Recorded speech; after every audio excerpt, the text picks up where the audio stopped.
আসসালামু আলাইকুম। ইফতার খুব বেশি দেরি নেই।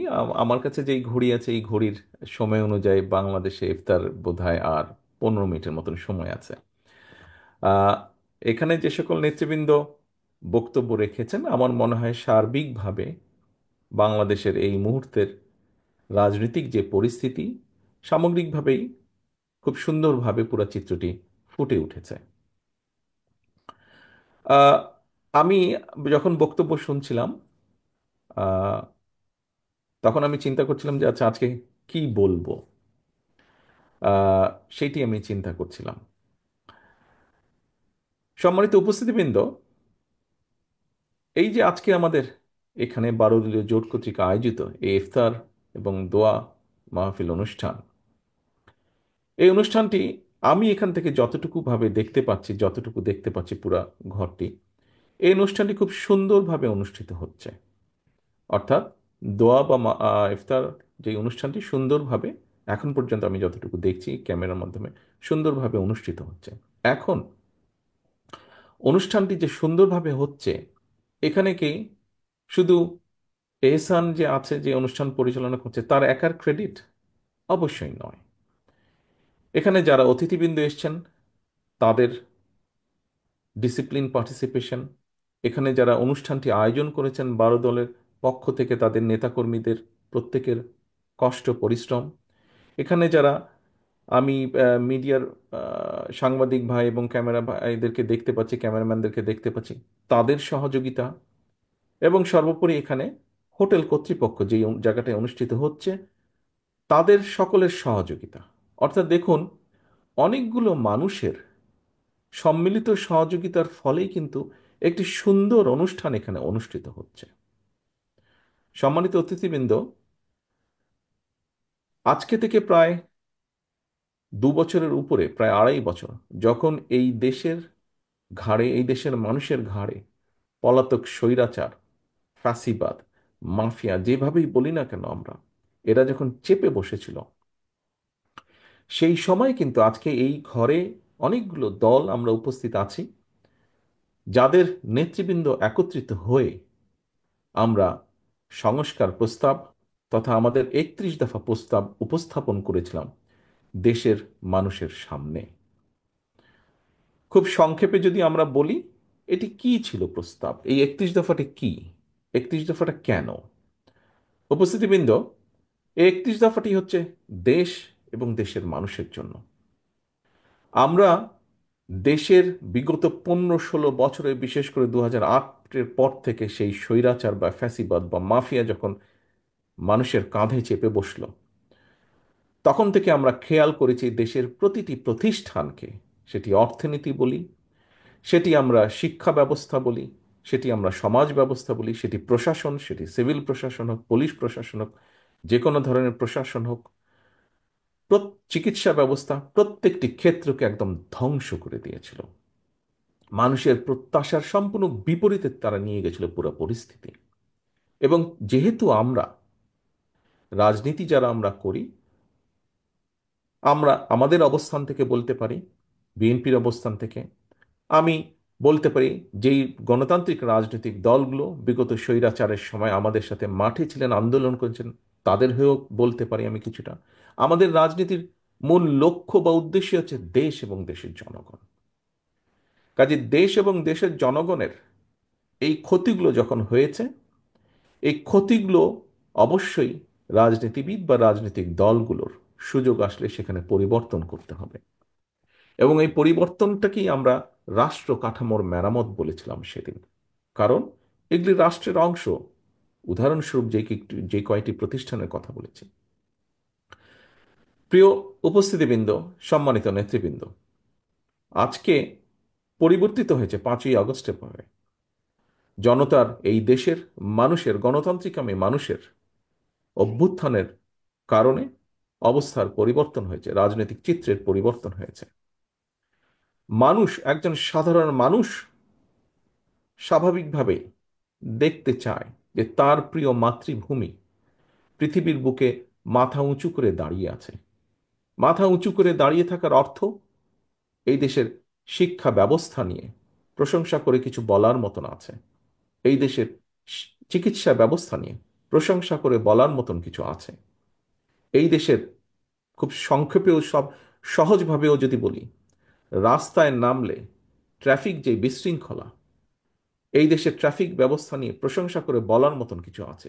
অর্থাৎ একজন নাগরিকের কাছে দেশ নিয়ে প্রশংসা করার মতন যা যা কিছু থাকতে পারে, হওয়া উচিত, সেই বিষয়গুলো এক্সিস্ট করে যাতে দেশের মধ্যে। প্রিয় সহকর্মীবৃন্দ, সম্মানিত নেতৃবৃন্দ, আমরা সেই রক্তচক্ষু উপেক্ষা করে, স্বৈরাচারের রক্তচক্ষু উপেক্ষা করে আমরা 2-2.5 বছর আগে সংস্কার প্রস্তাবনা দিয়েছিলাম। আমরা উল্লেখ করেছিলাম যে এই ক্ষেত্রে পরিবর্তিত হওয়া উচিত। দুঃখজনকভাবে আমরা দেখছি একটি পরিস্থিতির উদ্ভব হচ্ছে, সংস্কার এবং নির্বাচনকে মুখোমুখি দাঁড় করানো হচ্ছে। এখানে উপস্থিত আমরা প্রত্যেকই রাজনীতিবিদ। এখানে একজন বক্তা উল্লেখ করে গিয়েছেন, খুব সম্ভবত বোধহয় মান্না ভাই বলেছেন ওনার বক্তব্যে, যে গণতন্ত্র বলতে একজন সাধারণ মানুষের কাছে কি বোঝা যায়। গণতন্ত্র বলতে একজন সাধারণ মানুষের কাছে এক কথায় নির্বাচন, নিরপেক্ষ নির্ভয় ভোট দেওয়ার যে সিস্টেম, সেটিকেই গণতন্ত্র বলি আমরা। সারা পৃথিবীতে সেটি গণতন্ত্র হিসাবে প্রচলিত বা স্বীকৃত। কিন্তু এই ব্যবস্থাকে সংস্কার এবং নির্বাচন, এটিকে মুখোমুখি করে দেওয়া হচ্ছে। আমি গতকাল একটি কথা বলেছিলাম, আপনাদের অনেকেই সেখানে উপস্থিত ছিলেন। কথাটি হচ্ছে, দেখুন, আমরা সবাই জানি, কেউ কেউ বলছেন যে সংস্কার শেষ হবে তারপরে নির্বাচন হবে। আহ, আমি ব্যক্তিগতভাবে বিশ্বাস করি যে সংস্কার যেটা শেষ হয়ে যায় সেটা তো সংস্কার হতে পারে না। এটা একটা কন্টিনিউয়াস প্রসেস, চলমান প্রক্রিয়া সংস্কার। যদি সে কোনো একটি বিষয় শেষ হয়ে যায়, সেটি সংস্কার নয়। কাজেই সংস্কার শেষ হয় না, সংস্কার চলমান প্রক্রিয়া। আমরা একটি জায়গায় আসব, একটি জিনিসের ভালো কিছু করব, ভালো পরিবর্তন করব, পরবর্তীতে আরো বেটার কিছু করার চেষ্টা করব। আমাদের শিক্ষা ব্যবস্থায় যেই গাফিলতি আছে, যেই ত্রুটিগুলো আছে, সেগুলোকে আমরা সংস্কার করব, পরিবর্তন করব, এবং দিনের সাথে আরো যখন সামনে এগিয়ে যাব, আরো ভালো ব্যবস্থা করব, শিক্ষা ব্যবস্থাকে আরো উন্নত করব। দেশের মানুষের জন্য চিকিৎসা ব্যবস্থা যেটি, সেই চিকিৎসা ব্যবস্থাকে আমরা ভালো করব। পরিবর্তিত পরিস্থিতি সময়ের সাথে যখন আরো এগিয়ে যাবে, সেটিকে আমরা আরো ভালো করার চেষ্টা করব। প্রিয় সম্মানিত উপস্থিতিবৃন্দ, যেই উদাহরণটা আমি প্রথমে দিয়েছিলাম, যে এই যে আজকের অনুষ্ঠানটি, আজকের ইফতার এবং দোয়া মাহফিল বারোদল কর্তৃক আয়োজিত, এটি এখন পর্যন্ত খুব সুন্দর একটি সাকসেসফুল অনুষ্ঠান হয়েছে। আজকে আসুন, আমাদের এখানে আমরা যারা আছি, রাজনৈতিক দলগুলোর নেতৃবৃন্দ আমরা উপস্থিত আছি, আমাদের রাজনৈতিক ভিন্ন মত আছে, আদর্শ সবার এক নয়, কিছু কিছু ভিন্নতা আমাদের আছে, কিন্তু একটি জায়গায় আমরা সকলে এক: বাংলাদেশ, বাংলাদেশের মানুষ, গণতন্ত্র। এখানে কিন্তু কোনো বিভেদ নেই। বেসিক বিষয়টিতে আমরা সকলে একত্রিত। আজকের এই ইফতার মাহফিলে, বারো দল কর্তৃক আয়োজিত ইফতার মাহফিলে আমি উপস্থিত। এখানে প্রায় সকল রাজনৈতিক নেতৃবৃন্দ আছেন, সকল দলের, বাংলাদেশের মোটামুটি সকলকে আমি আহ্বান জানাবো, অনুরোধ করব আমার দলের পক্ষ থেকে, বিগত 15 বছরের আমরা প্রত্যেকটি বিরোধী দলের, রাজপথে থাকা গণতন্ত্রের পক্ষের প্রত্যেকটি রাজনৈতিক দল এই দেশের মানুষের অধিকারকে, রাজনৈতিক অধিকারকে প্রতিষ্ঠিত করার জন্য আমাদের বহু সহকর্মীকে আমরা হারিয়েছি। জুলাই আগস্ট মাসে যে অভ্যুত্থান, জনতার যে অভ্যুত্থান হয়েছে, সেই অভ্যুত্থানে আমরা আমাদের আপনজনদেরকে হারিয়েছি, সহকর্মীদেরকে হারিয়েছি, পরিচিত জনদেরকে হারিয়েছি। আসুন, যেই ঐক্য নিয়ে, যেই ঐক্যকে যেই ঐক্যকে নিয়ে আমরা স্বৈরাচারকে বিদায় করেছিলাম, সেই ঐক্যকে আমরা ধরে রাখি। আজকের এই সফল অনুষ্ঠানের মতন আমাদের সর্বোচ্চ চেষ্টা থাকবে আগামী দিনে ঐক্যকে বজায় রেখে, ঐক্যকে ধরে রেখে এই দেশের মানুষের প্রত্যাশিত গণতন্ত্রকে আমরা প্রতিষ্ঠিত করব। এই দেশের মানুষের প্রত্যাশিত সংস্কার প্রক্রিয়াকে আমরা সকলে মিলে, আলোচনার মাধ্যমে সকলে মিলে বাস্তবায়ন করব। এটিই হোক আজকের এই দোয়া মাহফিলের আমাদের শপথ, আমাদের প্রত্যাশা।